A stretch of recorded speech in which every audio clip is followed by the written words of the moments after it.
what's foul is fair. Just kidding. Hello, everyone. Welcome to the Wyrd Sisters podcast. Let's just get to the point. You're so right. Hecate has gathered us here today to right our wrongs of 10 millennia ago. When we used our powers and corrupted the natural order, detriments occurred and society suffered for it, as is apparent to all readers of Macbeth. Yeah, so basically why we're here is Hecate has finally entrusted us to make a public statement after eons of paying back our debts with suffering. Really. Pretty bad. We have done our individual research on the effects of our actions and plan on meta-analyzing them here for you today. Today, we will cover how our disruptions were highlighted by Shakespeare, the author, in his play Macbeth through the use of dramatic and literary devices. I will start us off with the use of metaphor. There is definitely a lot of uses of There's lots of those. like Much examples to pull from. one of my favorites though was in Act 2, Scene 4, lines 14 through 15. The old man says, "A falcon towering in her pride of place was by a mousing old hawk at and killed." In this metaphor, the falcon represents King Duncan, who is the rightful ruler and the highest figure, and the owl represents Macbeth, who is of much lower status and not as well known. It shows a reverse of the natural order because a predator that should dominate is instead killed by an inferior creature, which is basically what happens when Macbeth kills Duncan, who is the king. Shakespeare uses this metaphor to show how what is happening is not how things are supposed to be. It's not right. It's not how things should be going. Yeah, I think I would also like to point out, just from what you pulled from, sister, that an owl is a barn dweller. Yeah. Barn dweller. Some scum in comparison to a grand eagle. Yeah. That's a big contrast. Yeah. Also in Act 5, Scene 2, lines 24 through 25, Angus says, "Now does he feel his title hang loose about him, like a giant robe upon a dwarfish thief?" This compares Macbeth to a giant's robe hanging on a small, unworthy man. It conveyed that someone who was not the rightful or natural ruler had taken power. This is because earlier in the play, we gave a prophecy. Might have been all bad there. Disrupted the natural order. Sorry about that. One. Yikes. Anyway, moving on. The author Shakespeare uses aside when he has Macbeth talk, and this one will hit true to us because he said it to us ourselves. When we were prophesizing for him, he says, "This supernatural soliciting cannot be ill, cannot be good." And of course we didn't hear this at the time. We didn't know that this was said till after the play had been written, and we were forced to read it over and over again by Hecate. Punishment. Anyways, because he had just written this in for just Macbeth speaking to the audience. This is him just conceding to the fact that it's not good to convene with unnatural. Agreed. Yeah. I feel like it. Also, in Act 2, Scene 4, all the literary devices used in this act. There was a lot. But lines 7 through 8, Shakespeare uses imagery, dark imagery, not just regular imagery, dark. Because Ross says, "By the clock 'tis day, and yet dark night strangles the traveling lamp," which Shakespeare is basically using this to show that even though the clock says it's daytime, it could be 1 o'clock. Bright a day, but it's still unnaturally dark out, and it creates a vivid picture of nature behaving incorrectly, which reflects disorder.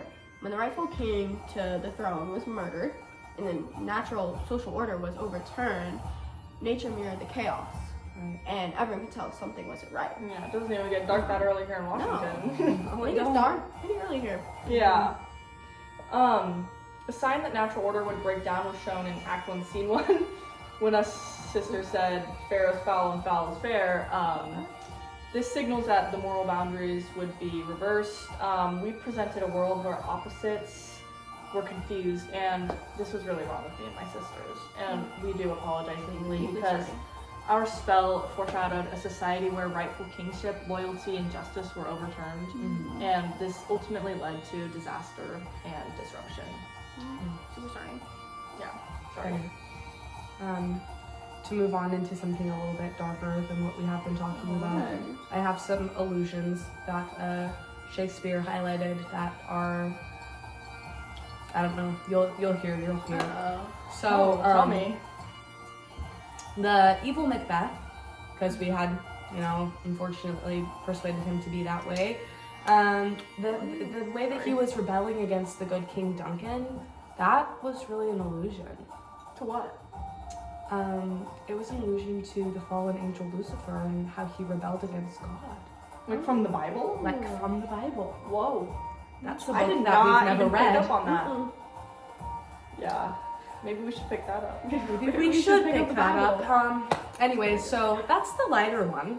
Yeah, what's the darker one? Have any of you heard of the Roman king Tarquin? I don't think so. Yeah, no. Okay, well, he was a very evil man. Really? And Shakespeare alludes to him or Macbeth himself alludes to him, in fact, when he says, I have done the deed. What deed? What deed? Didst thou not hear the noise? And he says that to his wife, Lady Macbeth. So when one says, I have done the deed, I'm sure we all think of something a little more promiscuous than murder. Yeah, I sure do.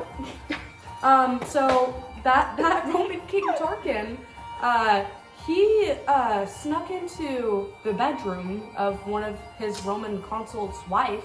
Her name was Lucretia. Oh no. And he raped her in the dead of night. And so the fact that Macbeth heavy. says, I have done the deed in that suspicious little way, kind of alludes to more of a sexual crime. Wow. That's pretty messed up of Shakespeare to Yeah. joke about such a heavy topic. The relation of the murder to Tarquin's heinous and unnatural acts highlights the profound violation of both moral and social disorder. Wow. Yeah. That one was deep, dark. Heavy. Sure was. And there were definitely a few examples of dramatic irony in Macbeth. There was, yeah. There was Quite a a lot. few. Us as the audience, we all Let's know. lighten it up with some irony, Yeah. Yeah, let's Lighten it up. But one of the strongest examples of dramatic irony is in Act 1, Scene 4, lines 13 through 14, when Duncan says, there's no art to find the mind's construction in the face. Duncan is saying this to Macbeth because he believes that he can trust Macbeth, but what Duncan doesn't know and what us audience knows is that Macbeth is already contemplating Duncan's death behind his back. Yeah. And that only happens after he hears our prophecy, so sorry Once about again, that. We have done that. We should have never. We know the wrongs now, the wrongs of our ways, but Duncan's words are directly contradicting the truth, and his misplaced trust in Macbeth allows the natural order, which would be a loyal subject serving his king, to be reversed into treachery and leads to political catastrophe, which just isn't good. Also, Macbeth hallucinated a dagger leading him towards Duncan's chamber in Act 2, Scene 1, lines 33 to 64. He said, is this a dagger which I see before me, the handle toward my hand? So this, like, we made him go crazy a little bit with our prophecy. Just a little bit. This moment in the play shows that the natural order of Macbeth's mind and morality had been corrupted. Macbeth's internal chaos mirrored the chaos that later spread through all of Scotland. So this was a soliloquy that Shakespeare implemented, and it showed that the societal collapse began with the rejection of moral limits. So I'm gonna end us off with a bang. Gonna end us off with some paradox. Okay. So someone we haven't talked about much, Lady Macbeth in Act 1, Scene 5. She We didn't beckons. talk about that. No, we did not. She beckons evil spirits to unsex her. Whew. Because she's rejecting her natural role, which would be nurturing and passive, to embrace masculine cruelty, disrupting gender norms and setting the stage for unnatural violence.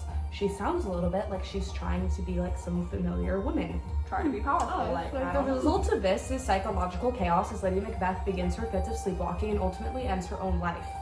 Couldn't take it. This She could've handled displays. it. You're gonna handle it. She could've handled the heat. Look at your That's sister in was the still kitchen. kicking it. Millennial later. This displays the internal unraveling caused by their external disruption of the natural order. Yeah.